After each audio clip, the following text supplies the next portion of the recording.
সপ্তাহান্তে আজ আমরা যাব এমন একটি গ্রামে যার দূরত্ব কলকাতা থেকে মাত্র ৬৬ কিলোমিটার দূরে। ৩০০ বছরের পুরনো ইতিহাস, যা আজ প্রায় ধ্বংসের পথে।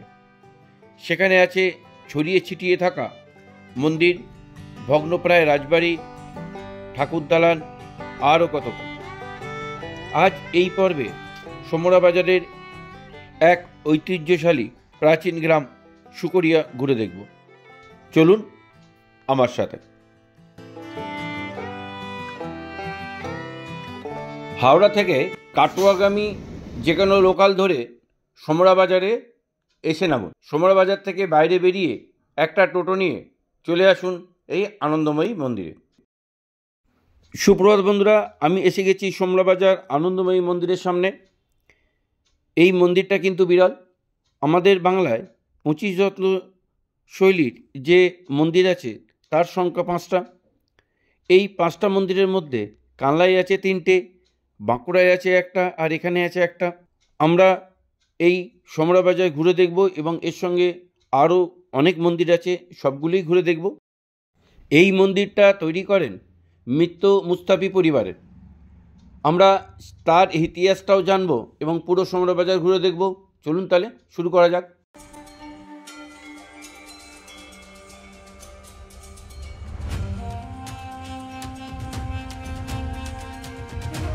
মূল মন্দিরের দুই ধারে আছে ছটি 12টি শিব মন্দির, যার মধ্যে 10টি আটচালা আর 2টি পঞ্চরত্ন। মূল মন্দিরটি উঁচু বেদির ওপর স্থাপন করা আছে এবং 3 খিলান বিশিষ্ট মন্দির। মন্দিরটি 8চালা স্থাপত্যে এবং 25টি চূড়া রেখদৌল স্থাপত্যে তৈরি করা। 1763 সালে মন্দির নির্মাণের কাজ শুরু হলেও কাজ শেষ হয় 1813 সালে। মূল মন্দির ছাড়াও বাকি আরও যে মন্দিরগুলো আছে তার গঠনশৈলী আজও সবাইকে অবাক করে। তার মধ্যে উল্লেখযোগ্য হলো এই পঞ্চরত্ন 2টি মন্দির। এই পঞ্চরত্ন মন্দির 2টির একটিতে পূজিত হন গণেশ আর একটিতে পূজিত হন শিব। বাকি অন্যান্য সব মন্দির সবকটাই শিবলিঙ্গ এবং প্রত্যেক দিনই এর নিত্য পূজা হয়ে থাকে। মন্দিরের টেরাকোটার কাজগুলো 200 বছর পেরিয়েও আজও তার সাক্ষ্য বহন করে চলছে।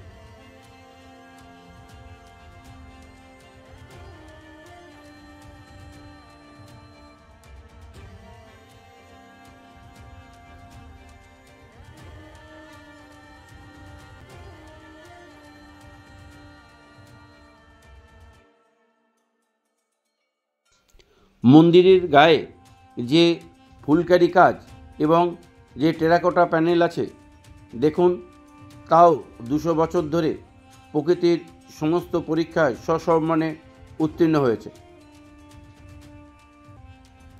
আমরা 5 ধাপ সিঁড়ি পেরিয়ে মন্দিরে প্রবেশ করে মা আনন্দময়ীকে দর্শন করব।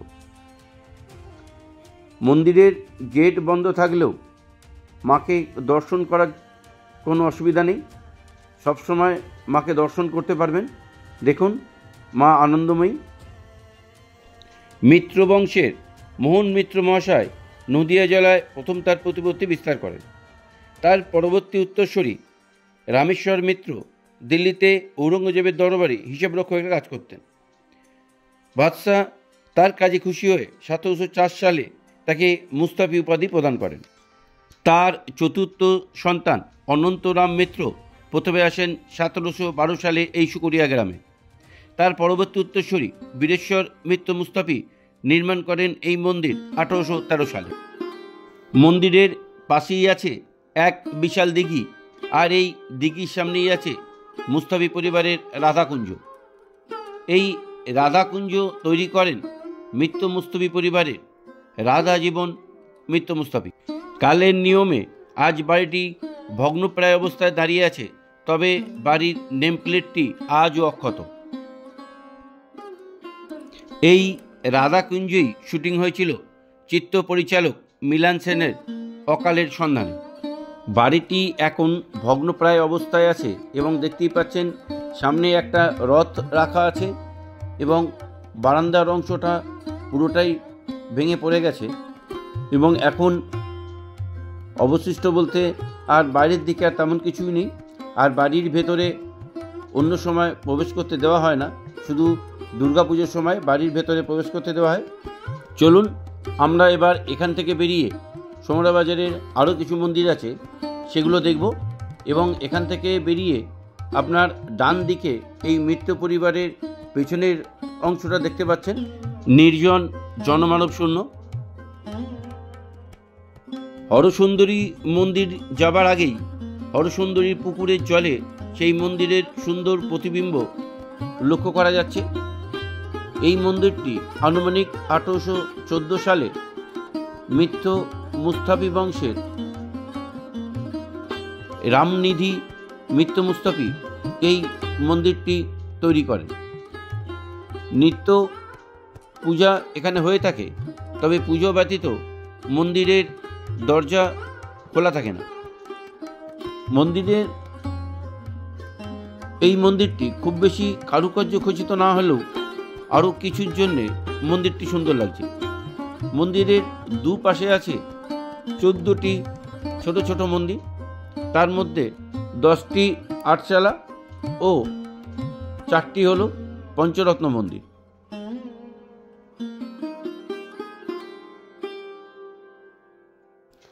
আর মূল মন্দিরটা হচ্ছে নবরত্ন মন্দির।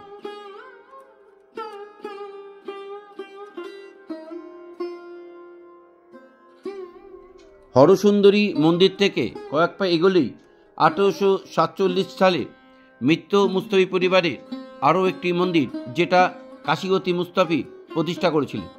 মন্দিরটির নাম নিস্তায়নী মন্দির। এই মন্দিরটিও নবরত্ন একটি মন্দির। মন্দিরে নিত্য পুজো হলেও মন্দিরের প্রবেশের কিন্তু কোনো ব্যবস্থা নেই। গেটে সবসময় তালা থাকে, শুধু পুজোর সময় মন্দিরটি খোলা থাকে।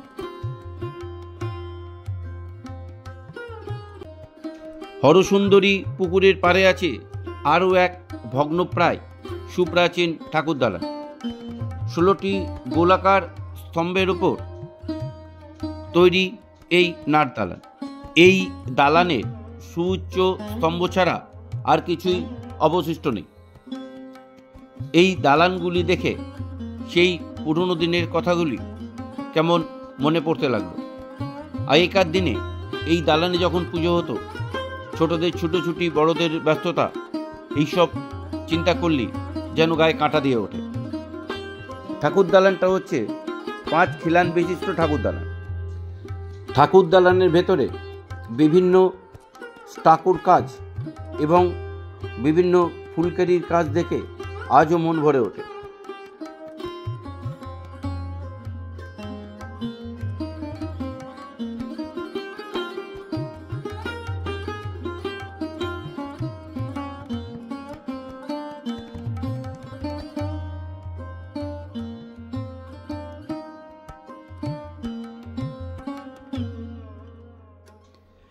ঠাকুর দালান দেখে আমরা এবার যাব মা সিদ্ধেশ্বরী মন্দিরে। এই মন্দির বট অশ্বত্থ ছায়া সুনিবিড় পরিবেশের মধ্যে প্রতিষ্ঠিত।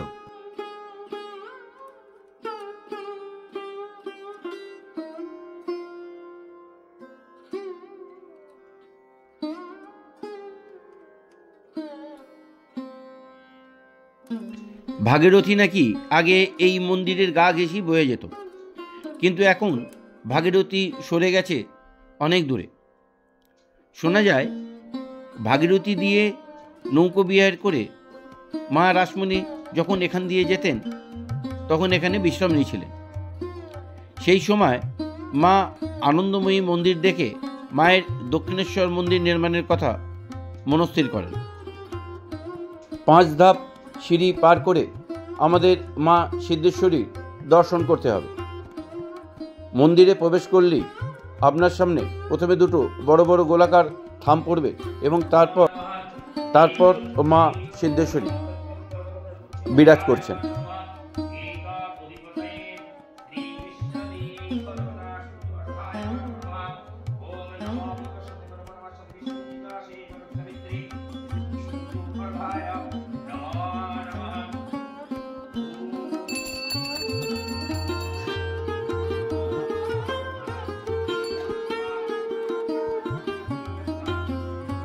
ঈশ্বরী কালী মন্দির দিয়ে শেষ করলাম এই সমরবাজার সুকরিয়া ভ্রমণ। আবার দেখা হবে নতুন কোনো ভিডিওতে। যদি ভালো লাগে সঙ্গে থেকো, চ্যানেলটা সাবস্ক্রাইব করো এবং পাশের বেল আইকনটা প্রেস করে দিও, যাতে নতুন ভিডিওর নোটিফিকেশান সবার আগে তোমার কাছে পৌঁছে যায়। তাহলে দেখা হচ্ছে নতুন ভিডিওয়ে। ভালো থেকো, আনন্দ থেকো।